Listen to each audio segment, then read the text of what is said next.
Good evening from Lebanon. I hope you had very enriching time during this conference. My name is Wadiaa Khoury. I'm recording this video to express my heartfelt gratitude for my nomination for the RISE Citizenship Award. My nomination came on the base of my foundation of an organization called Teachers as Agents of Social Change, also known as TASK, with the motto, "We are teachers and we're on the task of reform and reconciliation in Lebanon." Why reform and reconciliation? In 2019, Lebanon knew a major uprising against the ravaging corruption in the country. Teachers were on the front row.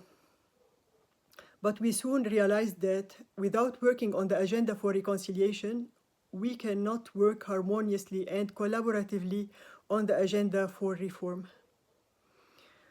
We still have many differences, and the civil war, which ended in 1990, didn't really end in the hearts and minds of people.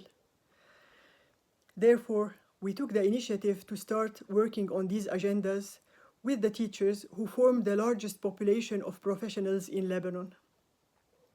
So for the agenda for reconciliation, we are in the procedure of creating a new narrative for a shared humanity by going through few steps of getting to know each other and listening to each other's stories, narratives, collecting these narratives, formulating them, and trying to seek the communicating thread between all these narratives.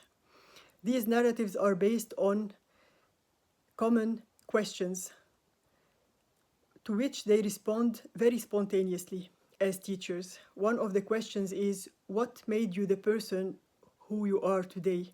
What are the major stations, especially during the time of war and conflicts that followed the war? How did you perceive them? How did you live them, you and your family? Another question is,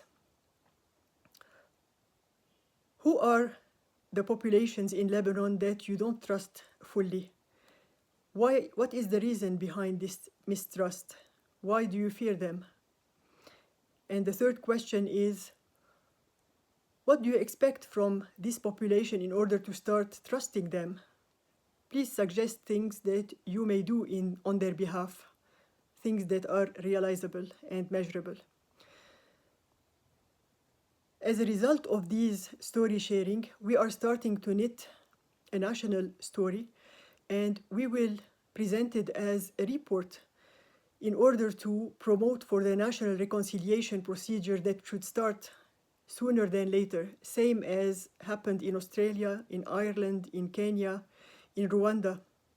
We cannot waste any more time in Lebanon. This is a country message with a major message to the Middle East and to the world, that people from different backgrounds can live together, and it does not need to be a country of one religion or of one ethnicity to succeed. The second agenda, which is the agenda for reform, is being worked on in parallel. So in order to prepare the ground and create a common civic language, we are training the teachers and through them the students and their families on the concept of active citizenship and the concept of virtuous citizenship. The virtues are prudence, justice, courage, and self-mastery. We believe that by promoting these values, we are creating a common ground and much more harmony between us as citizens. And one of the workshops that we organize and that is favorite to the teachers is how to put the active and virtuous citizenship within the subject matters and within the school activities, how to integrate. As a result of these trainings, until now, we are in direct relation with over 100 schools out of the 3,000 schools of Lebanon. So this is a work in progress, but it is progressing relatively well. But in order to reach much more schools and many more schools, we are soon starting a podcasting program where the teachers who have been trained can come, share their testimony, and we can also share the tools that we are using. We can also pass each of the concepts we are training on, and they would be online from now on. At the same time, we are seeking the support of the Agenda for Reconciliation through these podcasts. This is it for the work of teachers as agents of social change. Thank you again for the nomination, and I hope that we keep being an inspiration to each other. Many blessings.